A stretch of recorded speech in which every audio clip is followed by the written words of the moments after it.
राम सिमर पछताएगा मन, राम सिमर पछताएगा। राम सिमर पछताएगा मन, राम सिमर पछताएगा। राम सिमर पछताएगा मन, राम सिमर पछताएगा। पापी जीरा लोभ करत है, आज काल उठ जाएगा। आज काल उठ जाएगा मन, राम सिमर पछताएगा।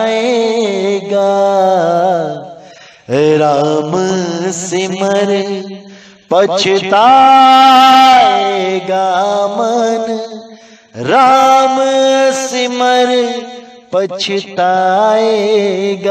हो राम सिमर पछताएगा। हो राम सिमर पछताएगा।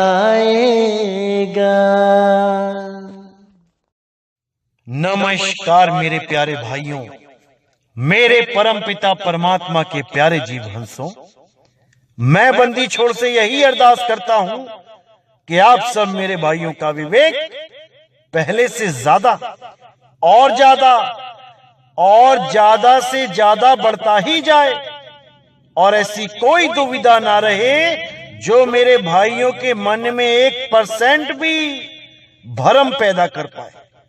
मैं मालिक से यही अरदास करता हूं कि सारे कंसेप्ट क्लियर होते चले जाएं और जितने भी भेद वाणियों में छुपे हैं वो सब मेरे भाइयों के समझ में आ जाएं। ऐसा कोई काल का दूत ना बचे जिसकी चाल को मेरे भाई ना समझ पाएं। हर चीज क्रिस्टल क्लियर होती चली जाए, हर भेद खुलता चला जाए। मैं बस यही अरदास करता हूं अपने बंदी छोड़ परम पिता परमात्मा से, क्योंकि जब तक आपको संतों की वाणियों के सही अर्थ ना पता हो, जब तक आपको संतों की वाणियों में छुपे गहरे भेद का ना पता हो, तब तक आपको सही मार्ग मिल ही नहीं सकता। क्योंकि संतों ने कोई कमी नहीं छोड़ी है इस जीव को समझाने के लिए कि आखिर करना क्या है, हमें चाहिए क्या है। कोई कमी नहीं छोड़ी। लेकिन ये अधूरे गुरु, इन लोगों ने ऐसा बेड़ा गर्क कर दिया है इस जीव का कि क्या बोला जाए। ऐसा उलझा के रख दिया इस जीव को कि क्या बोला जाए। खुद तो ये उलझे ही हुए हैं और लाखों जीवों को भी उलझा के चले जाते हैं। ऐसे ही गुरुओं के लिए बोला गया है, झूठा गुरु अजगर बना, 1,84 जाए, सारी संगत चींटी बनी, तोड़ तोड़ के खाए। ऐसे गुरुओं को तो तोड़ तोड़ के खाएगी उनकी संगत, जब वो अजगर बनके धराशाही हुआ पड़ा होगा। अभी तो वो जेड सिक्योरिटी में बैठा है, अभी तो उसका कोई कुछ नहीं बिगाड़ सकता। लेकिन जब वो इस मनुष्य चोले को छोड़ के 1,84 में जाएगा, तब उसे इसका भुगतान करना ही पड़ेगा, वो बच नहीं सकता। इसीलिए साहिब ने बोला है कि ऐसे गुरुओं को तत्काल त्याग देना चाहिए जो जीवों को भ्रमित करते हैं, उलझाते हैं। तो साहिब ने साफ बोला, झूठे गुरु को झटक दे, शिष्य शाखा को फूक, वाह में दोष जरा नहीं, शब्द कहा हम कूक। जब हमें पता लग जाए कि हमारा गुरु अधूरा गुरु है, पूर्ण गुरु नहीं है, तब हमें तत्काल ही उसको त्याग देना चाहिए और आगे का ज्ञान देने वाले गुरु की शरण में चले जाना चाहिए, जो आपको उस परम ज्ञान को देने के लिए परमात्मा के द्वारा चुना गया है। मेरे भाइयों, जितने भी ये गुरु बन के बैठे हैं, ये सब खुद से गुरु बन के बैठे हैं, जबकि खुद से गुरु बन के नहीं बैठा जा सकता। ये जितने भी गुरु जो खुद से बन के बैठ जाते हैं, परमात्मा के दरबार में ये और इनके चेले रिजेक्ट कर दिए जाते हैं। जो असली गुरु होता है वो परमात्मा के द्वारा खुद चुना जाता है और वाणियों में उसके बारे में सब संकेत दिए जाते हैं और उसी के द्वारा नाम दीक्षा लेने पर ये जीव सदा सदा के लिए मुक्त होता है। ऐसा कभी नहीं होता कि कोई भी गुरु जोर जबरदस्ती करके किसी गद्दी पे अपना हक जमा ले तो वो सतगुरु बन जाता है। ऐसा बिल्कुल नहीं होता। सतगुरु को तो परमपिता परमात्मा स्वयं चुनते हैं। वाणियों में उनके लिए सब संकेत लिखे जाते हैं, कोड लगाए जाते हैं, ताकि संगत अपने तारनहार को खुद पहचान सके कि किसको चुना गया है उनकी मुक्ति के लिए, ताकि कोई भी गलत सिद्धांत पे ना चले, असली ज्ञान को परख के उसे अपने जीवन में धारण करे। केवल तब ही जीव की मुक्ति हो सकती है, अन्यथा कोई भी जीव कभी मुक्त नहीं हो सकता। इसीलिए वाणी में बोला गया, प्रभु कृपाल कृपा करे, नाम नानक साधु संग मिले।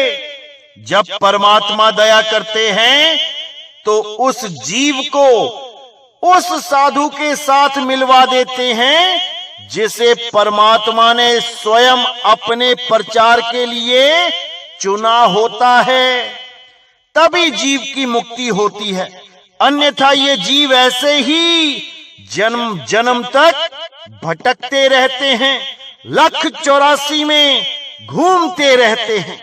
लेकिन जब मालिक की कृपा होती है तब जाकर इस जीव को सच्चे गुरु की शरण प्राप्त होती है, उस अखंड नाम का भेद प्राप्त होता है और जीव सच्चे हृदय से उस मालिक को याद करना शुरू कर देता है, जिसको याद करने से ये जन्म मरण का संशय सदा के लिए समाप्त हो जाता है। तो मेरे भाइयों, आज जो हम वाणी देखने जा रहे हैं, समझने जा रहे हैं, बहुत इंपॉर्टेंट वाणी है, बहुत ज्यादा इंपॉर्टेंट वाणी है। इस वाणी को समझने से आपके बहुत से कंसेप्ट क्लियर हो जाएंगे। जिस भरम जाल में बहुत से काल के दूतों ने आपको फंसा दिया है कि मदन पंथ में तो चरणामृत दिया जाता है, चरण धोके पिलाए जाते हैं, आज उन लोगों के अज्ञान को करारा जवाब मिलने वाला है। और ऐसा जवाब मिलेगा कि दोबारा ये भ्रम नहीं फैला पाएंगे कि चरण धोके जो चरणामृत पिलाया जाता है वो किसी संत मत के खिलाफ है या वो संतों के द्वारा निषेध किया गया है। ऐसा बिल्कुल नहीं है मेरे भाई, बल्कि संतों ने तो चीख चीख के यही समझाया कि जो भी संत सार शब्द का भेद दुनिया को बताता है, सार शब्द का प्रचार करता है, उस संत के तो चरण धो धो के पीने चाहिए। आज हम ये वाणी आपको गुरु ग्रंथ साहब में से दिखाएंगे। और पूरा विवेक लगाना है मेरे भाइयों, क्योंकि ये काल के दूत ऐसे ही ऊट पटांग बातें करके आपको भ्रमित करते ही रहेंगे और आपको उन संतों के चरणामृत से दूर कर देंगे, जिसको पीने मात्र से अहंकार खत्म हो जाता है।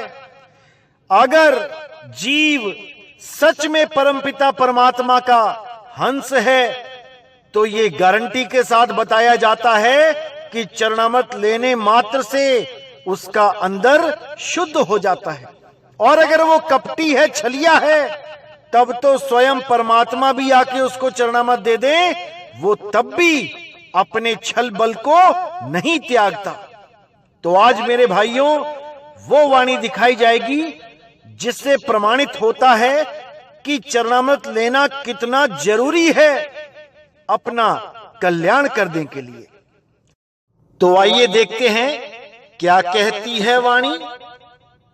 सत्संगत मिलिए हरि साधु, मिल संगत हरि गुण गाई, ज्ञान रतन बलिया घट चानन, अज्ञान अंधेरा जाई। यानी सत्संगत मिलिए हरि साधु, जो हरि का साधु है, जो हरि का प्रचार कर रहा है, ऐसे साधु की संगत मिल जाए तो वही सत्संगत है, वही सत्संग है। मिल संगत हर गुण गाई, और उनको मिलकर ही हरि का गुण गाया जा सकता है। अगर संत महात्मा आपके जीवन में ना आए तो आप केवल हरि का नाम जप सकते हो, या हरि की कोई फोटो बना के उसकी पूजा कर सकते हो, या फिर किसी तीर्थ मूर्त में जाके वहां पर अपना समय बर्बाद कर सकते हो। लेकिन सत्संगत, सत भक्ति, सत नाम को नहीं जान सकते, बिल्कुल नहीं जान सकते, क्योंकि सतनाम केवल सच्चे संतों के द्वारा ही बताया जा सकता है। अन्यथा केवल सतनाम को जपा जा सकता है। सतनाम का भेद ना होने के कारण ही बहुत से लोग सतनाम सतनाम जपते चले गए, इस मनुष्य चोले को बर्बाद करते चले गए। मेरे भाई, सतनाम कोई जाप नहीं है, सतनाम तो सच्चे नाम की तरफ इशारा है कि वो नाम सच्चा है। पर कौन सा नाम सच्चा है ये कोई नहीं बता सकता, कोई नहीं। केवल भेदी सतगुरु ही इसका लखाव कर सकते हैं, अन्यथा कोई भी इस संसार में इतना समर्थवान नहीं है जो सतनाम का खुलासा कर दे। केवल वही कर सकता है जिसको परमात्मा ने प्रचार के लिए चुना है, अन्यथा कोई भी सतनाम को नहीं जान सकता, कभी नहीं जान सकता। तो आगे कहते हैं, ज्ञान रतन बलिया घट चानन, अज्ञान अंधेरा जाई। यानी उन संतों की शरण में आके, उन संतों का संग करके मेरे घट में ज्ञान रतन बलिया यानी उजागर हो गया। उस रतन का उजागर हो गया जिस रतन को मैं ढूंढता ढूंढता जन्मों जन्मों तक भटकता रहा। उस रतन के नाम नहीं जपे मैंने अब, उस संत के मिल जाने के बाद भी जो सार शब्द का भेदी है, सार शब्द का भेदी संत सारे नामों को छुड़वा देता है और उस रतन का उजागर करता है जो रतन हमारे घट में पहले से ही पड़ा है, लेकिन अज्ञानतावश हम उसको नहीं समझ पाते। इसीलिए मीराबाई ने कहा, पायो जी मैं नाम रतन धन पायो। मैंने उस रतन को पाया है, ना कि रतन के नामों को जपा है। अरे नाम तो हम युगों युगों से जपते आ रहे हैं, आज तक क्या हमारी मुक्ति हो गई नाम जपने से? अगर आज तक नहीं हुई तो मेरे भाइयों आगे भी नहीं होगी। समझ जाओ मेरे भाइयों, इसको समझ जाओ। तो आगे कहते हैं, हरिजन नाचहु हर हर ध्याई, ऐसे संत मिलहि मेरे भाई, हम जन के धोवहु पाई। यानी अब मेरी सूरत नाच नाच के हरि का दीदार कर रही है। हरिजन नाचहु हर हर ध्याई, उस हरि, उस असली परमपिता परमात्मा को मेरी सूरत याद करके नाच रही है। यानी कि अब वो मुझे खींच रहा है और मैं उड़ता हुआ उसकी तरफ विहंगम चाल से पहुंच रहा हूं। अब मुझे काल रूपी गुरुत्वाकर्षण बल नहीं रोक पा रहा है और मैं विहंगम चाल से अपने मालिक के दरबार की तरफ चलता ही जा रहा हूं।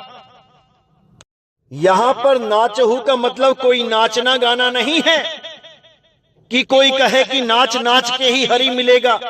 यहां सूरत की बात हो रही है। तो आगे कहते हैं, ऐसे संत मिलहि मेरे भाई, हम जन के धोवह पाई। ऐसे संत अगर मुझे मिल जाएं तो हम उनके चरणों को धो धो के, अब धो धो के क्या करना है? वो धो के क्या पानी नाली में फेंक देना है? नहीं मेरे भाई नहीं, हम उन चरणों को धो धो के पिएंगे, तब हमारा अंतर मन शुद्ध होगा। अब कई लोग कहेंगे इसमें पीने के लिए कहां लिखा है, क्योंकि ये मन बहुत शातिर है। ये चरणामृत ना लेने के लिए कोई भी बहाना बना सकता है, क्योंकि इसको पता है अगर इस जीव ने चरणामृत ले लिया तो ये मन कुछ नहीं कर पाएगा, ये कुछ नहीं कर सकता। इसका अहंकार टूट जाएगा और वो जीव मुक्ति की तरफ चल पड़ेगा। इसलिए ये अंदर छुपा काल भगवान, ये मन रूपी काल हमेशा यही चाहता है कि कोई भी जीव चरणामृत ना ले पाए। इसकी यही चाल है और ये सब घटों में बैठा हुआ है, तो दूसरे घटों में बैठ के भी ये भ्रम फैला देता है ये काल निरंजन कि अरे नहीं, किसी गुरु का चरणामृत नहीं लेना चाहिए, क्योंकि गुरु ग्रंथ साहब में इसका कोई प्रमाण नहीं है। तो मेरे भाइयों, ऐसे लोग अगर ये बातें करें तो उनको प्रमाण के साथ जवाब दो, ताकि उनकी बोलती बंद हो जाए, वो कुछ बोल ही ना पाए। क्योंकि गुरु ग्रंथ साहब का प्रमाण 100% सटीक होता है। जो गुरु ग्रंथ साहब में लिखा है वो 100% सत्य लिखा है। और जो लोग गुरु ग्रंथ साहब का ही हवाला देकर कहते हैं कि गुरु ग्रंथ साहब में जो चरण लिखे हैं वो तो परमात्मा के चरण हैं, आदमी के तो पैर होते हैं, तो मेरे भाइयों यहां पर चरण नहीं पैर ही लिखा है और उनको ही धोने की बात की जा रही है। अब अगर पैर धो के उस पानी को फेंक दिया जाए तो यहां लिखने की जरूरत ही क्या थी? इससे अच्छा तो स्नान लिख दिया जाता कि पूरा ही धो दो उस संत को। केवल पैर ही क्यों धोने, पूरा नहला ही दो उस संत को। मेरे भाइयों, यहां पर पैर इसलिए बोला गया है कि धन्य है वो संत जो सारी दुनिया में चल चल के प्रचार करते हैं, इन जीवों के लिए अपने पैरों को कष्ट देते हैं, कांटे चुभवाते हैं, पत्थरों पे चलते हैं, क्या क्या कष्ट नहीं सहना पड़ता इन पैरों को। दिन रात केवल जीवों के लिए चलते हैं, नहीं तो सब आराम से सो रहे हैं, सब अपने अपने घर मजे से बैठे हैं, किसको क्या पड़ी है किसी की। लेकिन जो सच्चे संत होते हैं वो दिन रात इन जीवों के लिए पैदल चलते हैं। जैसे बाबा नानक कन्याकुमारी से लेके अरब देश तक पैदल चल चल के घूमे, प्रचार किया, ऐसे संतों के चरणों को तो धो धो के पीना चाहिए। यही गुरु ग्रंथ साहब में भी बताया गया कि ऐसे संतों के धोवो पाई, उनके पैर धोवो और फेंक मत दो उस पानी को। उस पानी को घर में छिड़काओ और उसके बाद चरणामृत लो, तब तुम्हारा जन्म सफल होगा, तब तुम्हारी बुद्धि चलने लगेगी, तुम्हें सोझी आएगी, तुम्हारा विवेक जगेगा, तब जाके तुम मुक्ति पद को प्राप्त करोगे। तो और भी जगह दिखाते हैं आपको गुरु ग्रंथ साहब में क्या लिखा है चरणामृत के बारे में। तिस गुरु को सिमरऊं सास सास, गुरु मेरे प्राण सतगुरु मेरी रास। मैं उस गुरु को बार बार सिमरन करता हूं, बार बार याद करता हूं, जिसने मुझे इस संसार से हटके उस परम पिता परमात्मा से जुड़ने का भेद बता दिया, जिसने मेरे सारे भरम गढ़ तोड़ दिए और मुझे उस एक से जोड़ दिया। उस गुरु को मैं सांस सांस सिमरता हूं और वही सतगुरु मेरे प्राण हैं, मेरे प्राण हैं। गुरु का दर्शन देख देख जीवा, गुरु के चरण तोए तोए पीवा। ऐसे गुरु को देख देख के बलिहारी जाता हूं और उसके चरणों को धो धो के पीता हूं, जिसने मेरे जन्म मरण के इस जंजाल को तोड़ने का मुझे रास्ता बता दिया, मुझे भेद बता दिया।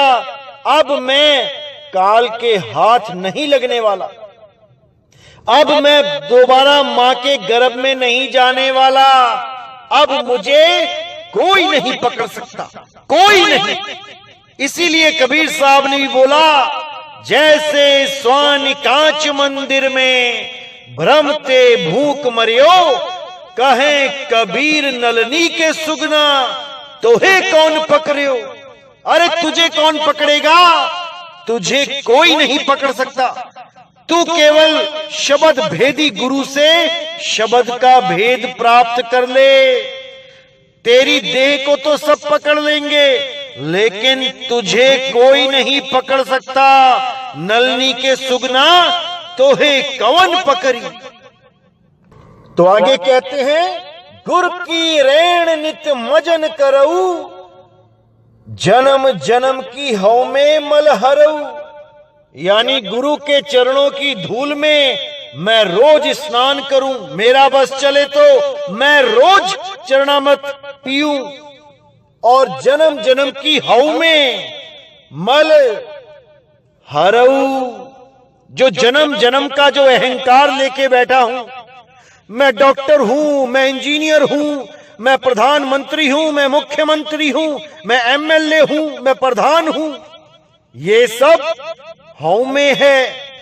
इसी हौमे की वजह से बार बार गर्भ में आना पड़ेगा, बार बार इस 84 में जाना पड़ेगा। इसी हौमे को तोड़ने के लिए चरणामृत का इस्तेमाल किया जाता है, क्योंकि वो चरणामृत ले ही नहीं सकता जिसका हौमे बहुत ज्यादा हो, जिसमें बहुत ज्यादा अहंकार हो। वो कभी किसी के आगे नहीं झुकेगा और ना ही वो झुक सकता है। लेकिन जो निर्मल हृदय का होगा, जिसे अपनी मुक्ति से प्रेम होगा, उसके लिए बोला है कि गुरु के चरणों की धूल में नित्य स्नान करूंगा, उसके चरणामृत को नित्य नित्य धारण करूंगा और इस जन्म मरण को सदा के लिए समाप्त कर दूंगा। तो गुरबाणी भी चीख चीख के बता रही है कि चरणामृत कितना जरूरी है। चरणामृत लेने में जो लोग संकोच करते हैं या जो इससे घृणा करते हैं, उन लोगों का क्या हाल होगा, ये भी कबीर साहब ने बताया है। गुर को मानुष जानते, चरणामृत को पान, ते नर नरक को जाएंगे, जन्म जन्म होए स्वान। जन्मों जन्मों तक वो कुत्ते की जून में आएंगे और नालियों में गंदा पानी पिएंगे। वहां पर उनको वो गंदा पानी पीना पड़ेगा जो आज गुरु के चरणों को धोकर साफ कर कर जो चरणामृत नहीं ले सकते, उनके लिए वही जूने बनी हैं जो नालियों में मुंह मारते फिरेंगे। और बहुत से लोग तो ऐसे भी हैं जो चरणामृत से तो घृणा करेंगे और नदियों का पानी अमृत समझ के अपने घर लेके आ जाएंगे। जिन नदियों में सीवरेज दुनिया भर का गंद डाल दिया जाता है, जिन नदियों में हजारों लोग पूरे पूरे डूबे होते हैं, ऊपर से लेके नीचे तक हर अंग पानी के साथ टच कर रहा होता है, उस पानी को भरने में, उस पानी को मुंह में लेने से उनको कोई घृणा नहीं होती। जिसमें पूरा मल बहता आ रहा है, उस पानी को पीने में उनको कोई लाज नहीं आती, और गुरु के चरण धोके पीने में उनको लाज आती है। ऐसे ऐसे लोगों के लिए केवल 184 जून ही बची है, जहां पर उनको वही गंदा पानी बार बार पीना पड़ता है। इसीलिए बार बार समझाया जाता है कि जो संत परमात्मा का प्रचार करते हैं, अगर उनके चरणों की धूल तुम्हारे अंदर चली जाए तो तुम्हारा कायाकल्प हो जाता है, तुम्हारे अंदर से विकार शांत होने लग जाते हैं, तुम्हें परमपिता परमात्मा से प्रेम हो जाता है, और उसके बाद ऐसी लगन लगती है कि ये संसार मिथ्या लगने लग जाता है, और तुम हमेशा हमेशा के लिए इस संसार को छोड़ के परमपिता परमात्मा के चरणों में लीन हो जाते हो। इसके अलावा कोई ऑप्शन नहीं है, कोई ऑप्शन नहीं है।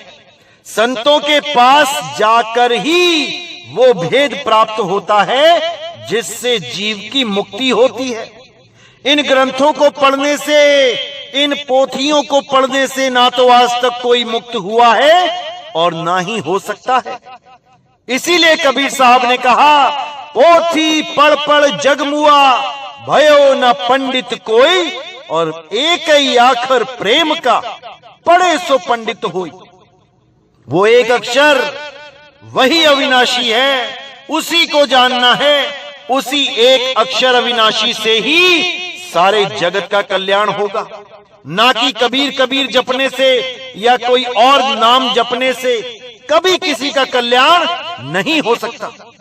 इसीलिए साहिब ने बिल्कुल क्लियर कर दिया, नहीं कबीर नहीं धर्मदासा, अक्षर एक सकल घटवासा, वाही सो सतपुरुष कहिए, आदि अंत अक्षर गहे रहिए। उसी एक अक्षर को जानने मात्र से जन्म मरण का बंधन खत्म हो जाता है, टूट जाता है। उसी एक अक्षर का ज्ञान प्राप्त करने के लिए ही सब संतों ने बोला है, अरे सोई गुरु पूरा कहावे, जो 2 अक्षर का भेद बतावे।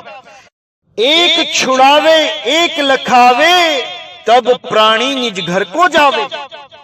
एक अक्षर यानी ये जितने भी अक्षर बोलने वाले हैं, ये सब एक ही कैटेगरी में आते हैं, एक अक्षर में ही सारे अक्षर हैं। ये छुड़ा देवे और एक लखावे यानी उस आदि अक्षर का लखाव करा देवे, जो बोलने लिखने पढ़ने में नहीं आता। होठ कंठ लागे नहीं, जीव्या नहीं उच्चार, गुप्त वस्तु जो लखे, सो है हंस हमार। मेरा हंस वो है जो गुप्त वस्तु को लख जाए, ना कि इन 52 अक्षरों को जप जप के तोता बन जाए। हंस बनना है, हंस का गुण होता है दूध और पानी को अलग अलग कर देना। जड़ चेतन का करे निबेड़ा, कहे कबीर सो हंस है मेरा। तुम्हें तुम्हारे गुरु ने क्या दिया है, इसकी परख करो। उसने मुर्दा नाम दिया है या जिंदा नाम दिया है, परख करो। जिंदा नाम और मुर्दा नाम में क्या फर्क होता है, इसको जानो।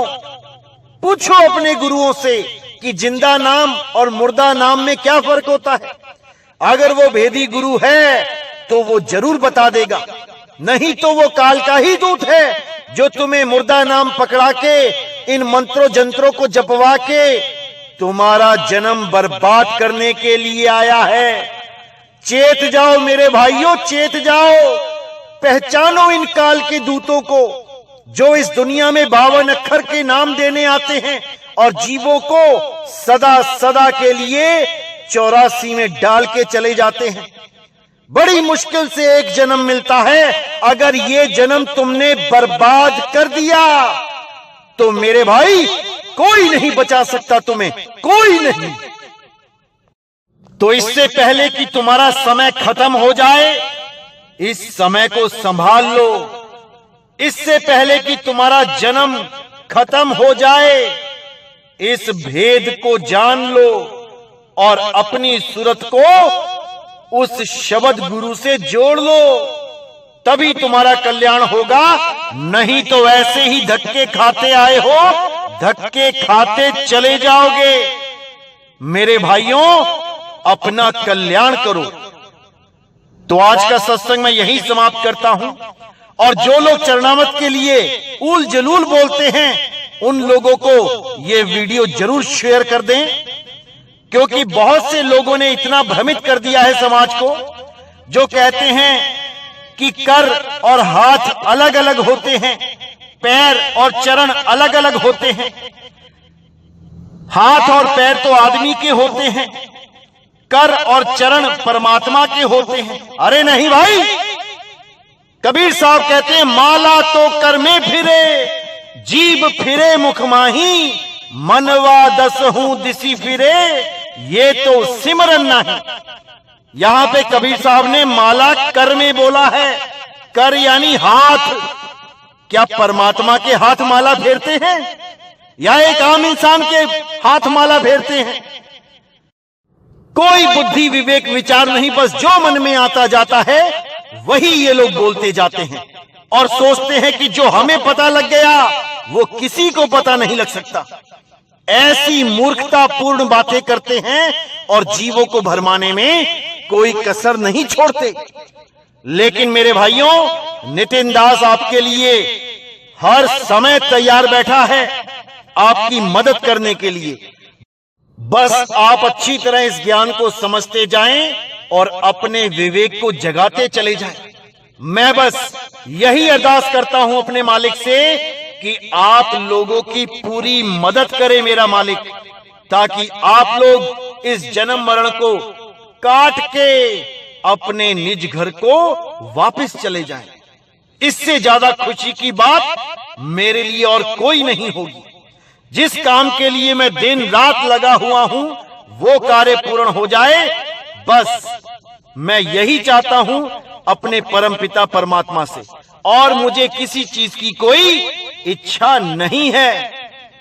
तो इसी के साथ मैं आज का सत्संग समाप्त करता हूं और पूरी उम्मीद करता हूं कि आज के सत्संग से आपके भरम जरूर टूटे होंगे कि चरणामृत लेना कितना जरूरी है, कितना जरूरी है। तो मुझे विदा करें। बोलिए सतगुरु बंदी छोड़ सतगुरु सत्य कबीर साहिब की सदा ही जय हो, सदा ही जय हो। मेरे मालिक की साहिब बंदगी सतना।